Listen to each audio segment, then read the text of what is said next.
அஸ்ஸலாமு அலைக்கும் வரஹ்மத்துல்லாஹி வபரகாத்துஹு. அன்பானவர்களே, திரையில் வரக்கூடிய செய்தியை பாருங்கள்.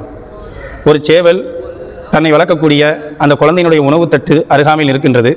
தன் உணவு தட்டை யாரும் எடுத்துவிடக்கூடாது என்பதற்காக சேவலிடத்திலே செய்கையின் மூலமாக அந்த குழந்தை சொல்லி செல்வதை போன்றும், அந்த புள்ள சென்ற பிறகு அந்த குழந்தையினுடைய தந்தையோ யாரோ வந்து அந்த உணவு தட்டை எடுக்க வராங்க. ஆனால் அந்த சேவல் அதை தடுக்கின்றது.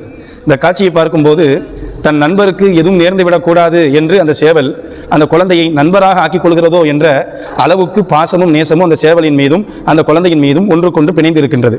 மார்க் அடிப்படையில் நாம் பார்த்தோம் என்று சொன்னால், இந்த சேவலை பற்றி பெருமானார் ஸல்லல்லாஹு அலைஹி வஸல்லம் அவங்க சொன்னாங்க, இத்தஹது தீக்கல் அபியல்ல, நீங்கள் சேவலை நன்றாக, அதுவும் வெள்ளச் சேவலாக இருந்தால் நீங்கள் நண்பராக எடுத்துக்கொள்ளுங்கள். ஏனென்றால் ஃபஇன்னஹு சதீகி வ அதுவுன் அதுவில்லா, அது எனக்கு நண்பன், அந்த சேவல் எனக்கு நண்பன், இறைவனுடைய விரோதியான ஷைத்தானுக்கு விரோதி. அதனால தான் நபி அவர்கள் சொன்னார்கள், இதா சமிஅத்தும் சியாஅல் அதீகத்தி, சேவல் சத்தத்தை நீங்கள் காது கொடுத்து கேட்டால், சேவல் சத்தமிட்டால் ஃபஸ்அலுல்லாஹ மின் ஃபضலிஹி, அல்லாஹ்விடத்தில் உங்களுக்கு தேவையான சிறப்பை துவாவாக கேளுங்க. ஃபஇன்னஹா ரஅத்து மலக்கத்தன், நிச்சயமாக அந்த சேவல் மலக்கை கண்ணால் பார்க்கின்றது என்று நபிகள் நாயகம் ஸல்லல்லாஹு அலைஹி வஸல்லம் அவர்கள் கூறியதிலிருந்து நமக்கு ரெண்டு விஷயம் தெரிகின்றது. ஒன்று, சேவல் வீட்டில் வளரக்கூடிய அற்புதமான ஒரு விஷயம். இரண்டாவது, அதன் மூலமாக மலக்குமார்கள் வருகை. மூன்றாவது, அது நமக்கு நண்பராக ஆக்கிக் கொள்வதற்கும் கூட பெருமானார் ஸல்லல்லாஹு அலைஹி வஸல்லம் அவர்கள் அனுமதி கொடுத்ததை போன்று இருக்கின்றது.